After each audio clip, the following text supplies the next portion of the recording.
say that I'm sort of a cultural hybrid because my DNA memory goes back many, many thousands of years. And that is really my Chinese heritage, which is something that I am incredibly proud of.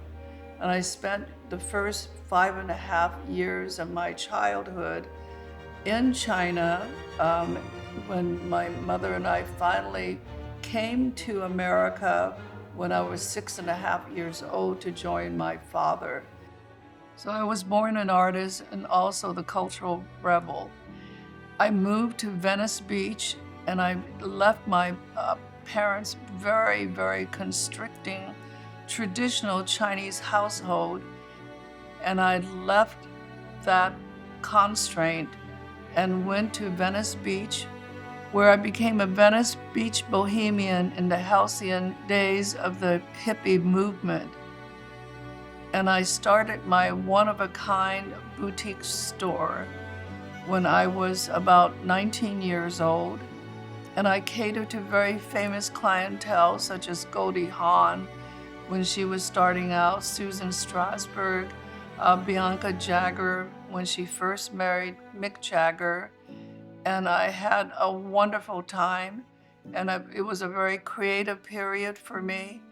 And I designed one-of-a-kind, sort of retro vintage, beautiful gowns. And I hung them by monofilament wires from the ceiling to create sort of this walk-in gallery scene. And I always wanted to be a fine artist. When my parents did not approve of that education for me, because in the Chinese traditional family, either you're a doctor or an accountant or a school teacher or something very predictable. So they wanted me to study to be an accountant, and that would have been the wrong calling for me. So instead, I enrolled at LA Trade Tech, which was offered a course in fashion design. And within the first month, I was selected by this big company who sponsored a huge contest, and I won the #1 space. So the head designer took me in to be her apprentice, and I came in every single day, sat on her antique Singer sewing machine, and I submitted designs to her. So I stayed there for about a year because I dropped out of trade school, never really finished it. But 7 years later, they celebrated me with a huge lunch and also a big award. So I thought that was really somewhat amusing. So anyway, that's how my career started. And then I was pulled away by another company by the name of Malibu Media, based on the fact that they had copied some of my designs and were very successful. They called me back and I became the head designer and actually the only designer.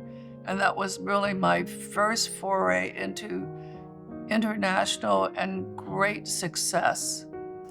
And I took the company from $3 to $52 million in a 3-year period. Now, mind you, $53 million back decades ago is the equivalent of $500 million today. My boss probably made a profit of $100 million a year off of my designs. So I was treated very, very well. I was making probably the equivalent of $3.5 million a year. So I found myself to be an incredible success by the time I was 25. And I was living large, going to Europe 2 times a year to London, Paris, Milano, Rome, Saint-Tropez in the summertime, you name it, it was incredible. I had 4 homes by the time I was 25. I had a home in Hawaii on the waterfront, and I had 2 homes side by side in Malibu, and I had my original house that I bought on Laurel Canyon Boulevard when I was 22 years old. So that was just really a phenomenal success story. And sadly, by the time I was 30, I was going through a devastating divorce. And my husband took me for half of everything that I was worth. The other half I put into my first disastrous business, disastrous only because I didn't know how to run a business. And then con artists took advantage of my situation. And basically, I was left penniless, totally bankrupt by the time I was 30. So I had to start all over again. But being the warrior spirit that I have within me, I never allowed myself to be defeated. So within a year and a half, I bought another house where I housed my kids, and my parents, thanks to them, they raised my kids while I was able to pursue my career. And I started all over again. And 4 years later, I decided to really go for it again, put everything on the line that I had, and started my second business. And I thought in my youthful arrogance that I could really have everything back instantaneously again. And the fates decided to teach me a humble lesson, and it would take another 20 years before I would really see phenomenal success on my own again.